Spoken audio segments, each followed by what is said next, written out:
How to find clipboard on Android phone. Hello guys, in today's video I'm gonna show you how to find clipboard on Android phone. First then open your keyboard, and here all you need to do is just you need to find more options, like click here, and here you will find your keyboard options, and then you will find clipboard.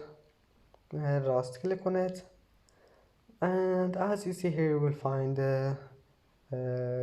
clipboard on your Android phone. It's easy,